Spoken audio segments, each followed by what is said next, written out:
All right. Well, welcome to another edition of our Humor Beats Cancer Q&A series.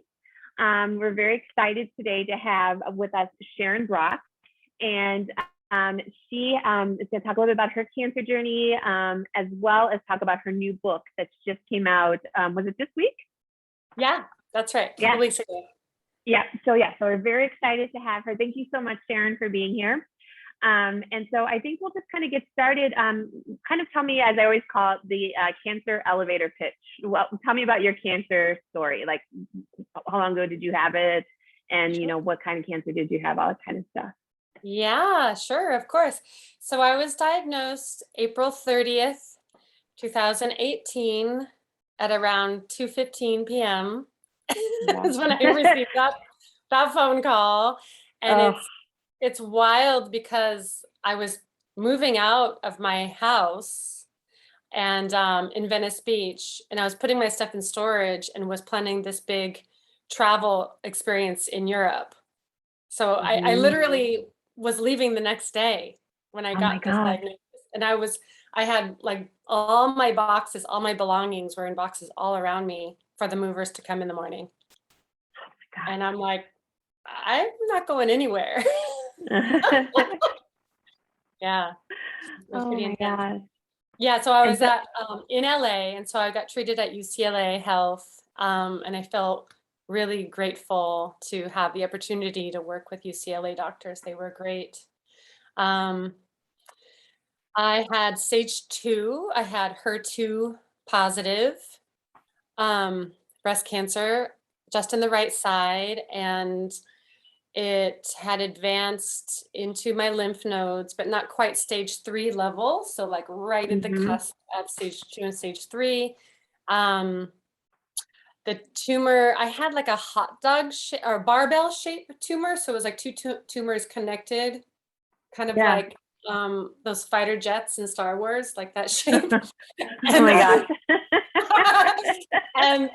and I called them my titty Twizzlers because they felt like licorice.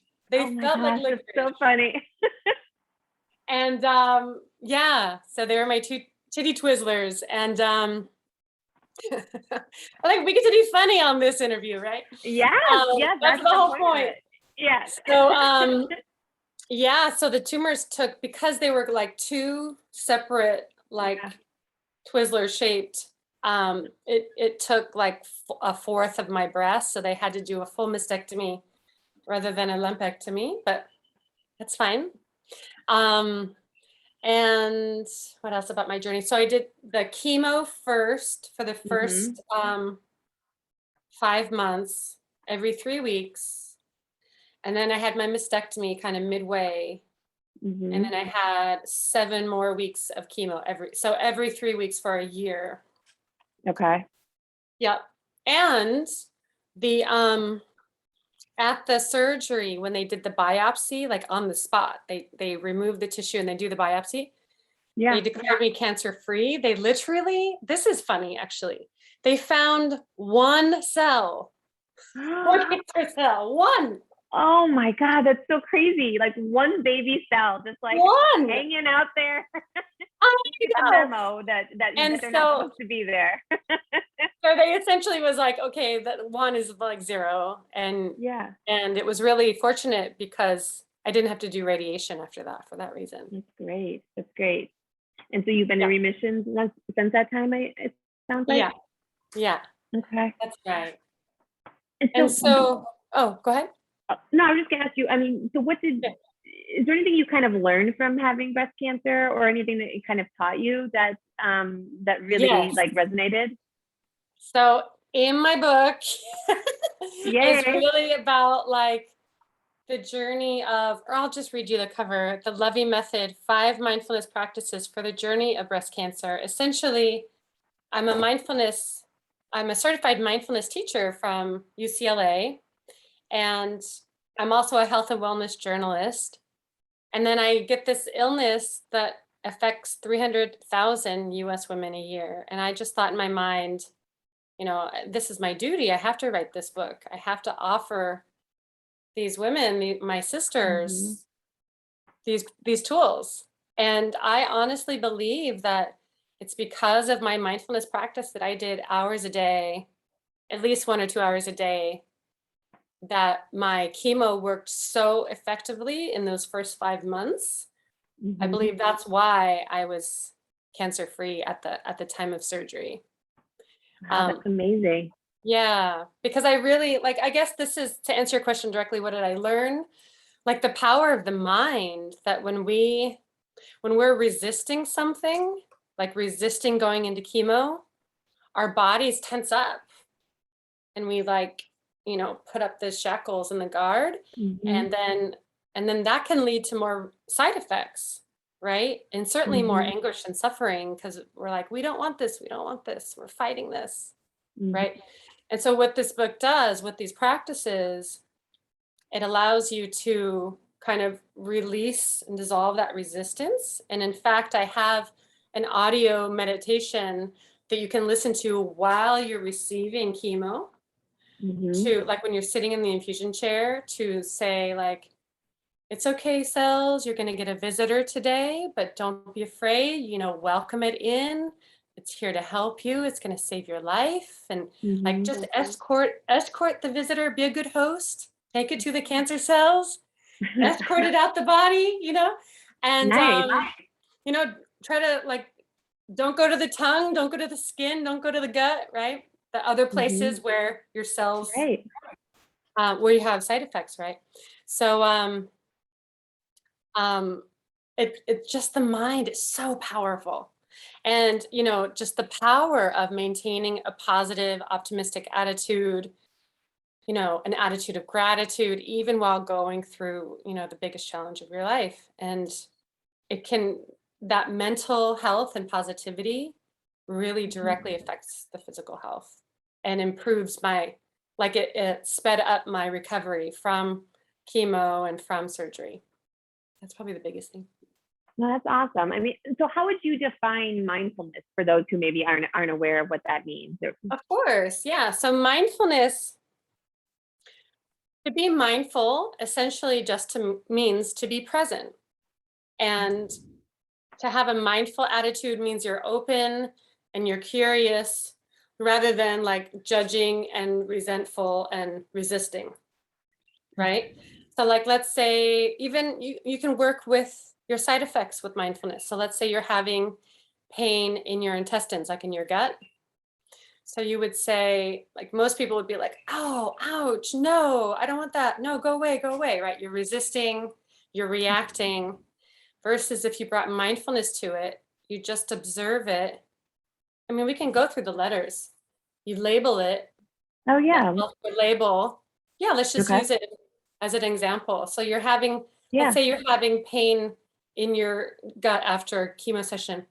You would label it, you would say, okay, tingling is here, something like that, right? Mm-hmm. And so rather than I feel pain, you would just say like tingling is here. Like, what is the sensation, right? Mm-hmm. So you're not identifying with it. You're not saying like I am scared. You're just saying fear is here. Mm-hmm. And then you observe it in the body as a sensation. You just let it be there. And then you value this emotion, because you're like, wow, this emotion, this sensation is connecting me to all of my sisterhood of women going through this. Like, I'm not alone in this, you know? Mm-hmm. This first E is embrace. That's the self-compassion part of it. So I also have audio recordings of all of these practices. The embrace is essentially, you're not abandoning your intestines. You're saying, Mm-hmm. it's okay, sweetheart, I got you, I hear you. You're going through a hard time right now. You're giving it compassion, like as if it's a little child, right? Or if it's your Mm-hmm. fear coming up, your fear of death, whatever it is, Yeah. fear of the treatment, you embrace it like a loving parent and say like, Mm-hmm. I got you, sweetheart. I got you, I got you. What do you need right now? Right? So Mm-hmm. that's the embrace practice. And then the final E is equanimity. And equanimity is a Buddhist heart quality, and it essentially just means non-reactivity. Like I can handle things with grace. I can handle challenges, with inner strength. And that's the essence of equanimity. And we cultivate equanimity, this inner strength, by saying things are as they are. I accept things just as they are. So I was in a state of acceptance with my diagnosis, and that helped me become more even keeled and balanced in my mind and my emotions and my mindset. And that helped me just kind of be less reactive Right. during the course of treatment. And what I recognized, this is probably the next biggest aha, was that my suffering was not based on me having cancer. My suffering was based on my reaction to having cancer. So if I did these mindfulness tools like Lovey that reduce my reactivity, it also reduced my suffering, regardless of whether my cancer was cured or not. Because you're sad and you're depressed and you're angry and all those other emotions because of the diagnosis. Is that kind of what? That's what I'm saying. Yeah. Yeah. No, that makes complete sense. I mean, that's kind of part of the reason that we promote humor, is just as a positive tool to help cope with this. Because while humor is not going to cure cancer, I do think, like, just as you were describing, it does kind of take your mind off of it for even a second. And I think that is, important. So I love what you're talking about, because it really shows that you're kind of focusing in on your mind and how the diagnosis is impacting the mind is impacting, your disease and how you're handling it. That's interesting. 100%. It's kind of like your humor beats cancer. For my talk show, it would be equanimity beats cancer. Does that make sense? Yeah. Like non-reactivity. Yeah. So it's just different coping mechanisms. That's right. Yeah, no, 100%. So kind of on the topic of humor, do any stories kind of come to mind for you from when you were dealing with cancer that you might want to share with our listeners? Sure. Right at diagnosis, I was dating someone, but only just for a couple months. It was really new, and I really liked him, and it was stressful for me to think like he's not going to like me anymore, So right after the diagnosis, I thought he was going to walk away, and he didn't, which was like a miracle. And you read all about this in the book, by the way. He's in there. Oh, good. And so I'll try not to give any spoilers, but one really funny moment was, I was living in LA and he was living in San Diego, and we would rendezvous in Laguna Beach, like midway, equidistant from us. And we'd always get he would just wine and dine me. He was so sweet. He would just take me out to nice dinners and beautiful hotels and this and that. And so I'm really in it with my strong chemo, and my hair was just falling out, in clumps, how it does, your whole hand. And it was sad for all sorts of reasons, but including, my fear that he would lose interest. Meaning my physical beauty was falling out and clumped. It's so hard. It's hard. It's very hard. Oh man, those showers were very, very challenging during chemo. Yeah, everyone knows that.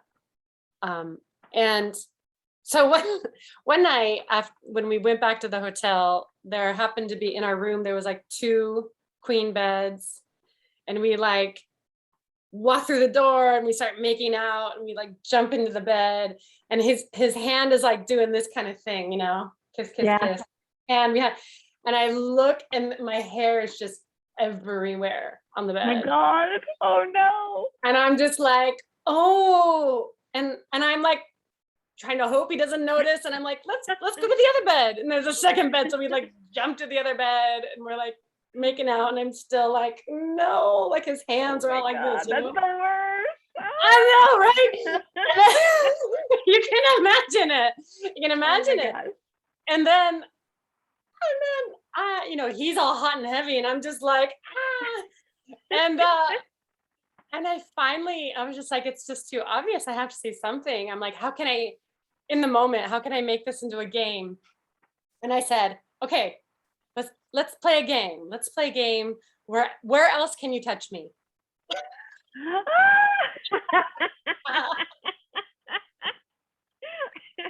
So from here up is off limits. Your hands have to go other places.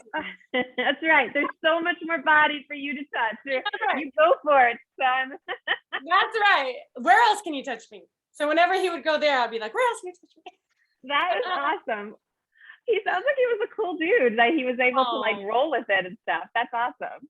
Yeah, he was a real gem. He is a real gem. I mean, we're not together anymore. I don't want to spoil the book. But okay, yeah, but that's but I do adore him, and he'll always be, I really appreciate him. Yeah, good friend for life. Yeah. I mean, there's like people like that who come into your life when you're going through cancer who you just don't even realize. But oh my God, that would be, I mean, there's so many funny stories that come out of the whole hair loss situation. I mean, oh my God, I've just some stories, shaving it and blow dryers and all kinds of stuff where hair is just going everywhere and everything. Yeah. And I woke up the next morning and my hair was in like 6 little dreadlocks all around my head. Because as you know, it turns into straw. It turns into like doll hair. Like the pH changes or something. And then I just had all these, I like woke up and the next morning I had dreadlocks is what happened. It was a whole new look for you. Yeah. And I'm just going with it. I love it. And this is funny too, even as it's grown out, as you see, like this section, like this is my natural wave pre-cancer. But this section here is post. They say that it gets curlier too. Look at that. That's curlier and thicker. But it's funny how it's like just this one. Oh, here we go. Just this one section. So I keep thinking like, do I part it in the middle? Like I just don't know. Oh my God, I know. It changes the whole look. I swear. Oh my God, people just don't know. They just do not know that this is what happens. Oh my gosh. Yeah. And I also, another funny thing is that my hair fell out in the form of a mohawk. Oh, did it really? That's pretty cool. And it was actually kind of cool. So because I wore those cold caps. Yeah. Awful things. And essentially, I guess because of gravity, it was more effective here and here and less effective here because of gravity, right? Yeah. I'm assuming. And so anyhow, it fell out like this. And so I was living in LA and my friend, who's like this total hipster hairdresser, I called her up and I'm like, do you want to give me a mohawk? She's like, yes. Oh my God, that's so I got like the racing stripes. And, you have to share that photo. If you have any photos, you have to share it and we can share it with all of our listeners. If you have any mohawk photos. I do. Do you want me to try to find it quickly now? Do you want to hold on? No. I mean, no, you could send it later and I'll include it in one of the posts. Yeah, I'll include it in one of the posts. Yeah, that would be awesome. So anything else you want to share about the book? Anything, how can people get it? Oh, sure, of course. Yeah. So again, the Love You Method. So how it's structured is chapters 1 and 2 are the memoir, and then chapter 3 is the practice. So chapter 3 is the label practice. Okay. In chapters 4 and 5 is like the start of chemo, and then the observed practice is chapter 6. Does that make sense? So it's just that pattern. So it's memoir, practice, memoir, practice. And so it's kind of like you're learning these practices through a story. Mm-hmm. And anyone who's been through cancer knows that this story is like, woo, right? Yeah. It's like the wildest roller coaster ever. And you need coping skills. You need humor. You need mindfulness. You need friends, support, you need Western medicine. I mean, you need all of it to get you through. And you need surrender. You need spirituality, right? So there's a ton of humor in this book, a ton. Good. I mean, I can't help myself, but like when you're so nervous, you have to crack a joke, right?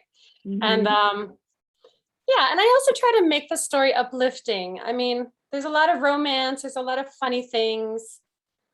Yeah, no make it entertaining for the reader. They're going through something hard. So this is really a great gift for anyone just newly diagnosed to kind of serve as like a friend, like a wise friend to keep them company and feel like they are understood and that they're not alone in this process. That's great. No, that's Along with awesome. the practical teachings. Yeah. That's awesome. Well, thank you for talking to us about the book. I'm so excited for you as we were talking before we got started. So very cool. And I think we're going to actually give away a couple e-reads of the book. So we'll do that through the post on our Instagram and Facebook. And so that's very exciting. So we'll do a little contest with that. And then I guess I just wanted to end the conversation with a few just rapid fire questions. This is our first time doing it, so if it's awful, we will never do it again. I'm ready. Amazing. Yeah, so no pressure at all. I hope this all goes well for us. But yeah, I just have like a few quick questions. Sure. And some of them I stole from other places, so I fully admit it. But first question, so what is your favorite curse word? Fuck. Okay, good. That's a good one. What was your favorite time in your life? When I was about 7, 8 years old, really carefree. I would, every day after school, I would run around and play like freeze tag with my neighborhood kids on the lawn. And that's just a really happy memory, really carefree and fun. That sounds great. So what makes you happy today? Well, I'm currently on Maui and I am just in love with waterfalls. I love to just jump and swim in the little pools and let the waterfall like land on my head. It's just gorgeous. That sounds awesome too. So what have you learned from cancer? That life will end. Really, that we can't take this life for granted, that it really is precious. It's not guaranteed. And, knowing that I will die has been the biggest teacher to feel grateful for each day. Beautiful. Yeah. And what advice do you have? What do you wish you had known when you went into cancer that you don't, that you know now? Yeah.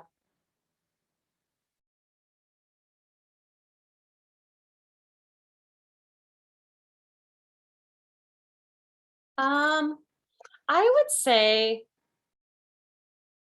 the thing, and I learned this pretty early on, but this was a huge, huge lesson, that the things that our mind gets afraid of, such as the fear of death, let's say, is not necessarily like reality, right? Right after diagnosis, I was working with a very wise mindfulness teacher who said to me, Sharon, even though you have a diagnosis and I don't, I might die before you. Like we never know when we're going to die. I could get hit by a car tomorrow, And so this idea of like, how do I say, like pain versus suffering? So like pain is like the bad things that happen to you in your life and you don't have control over that, like a cancer diagnosis. But the suffering, you actually do have control over how much you suffer, what is your reaction to the pain. And like, this is just working with your emotions, and that you actually do have some control over this with a mindfulness practice or with a mindset practice, and like choosing humor, choosing gratitude, choosing optimism. And that was such a profound awareness that I had, that like, I thought my happiness was based on my circumstances. And it's not. My happiness is based on my thoughts about my circumstances, even with cancer. So that was that was the real aha moment that I had, like in the first month after diagnosis. Yeah. Yeah.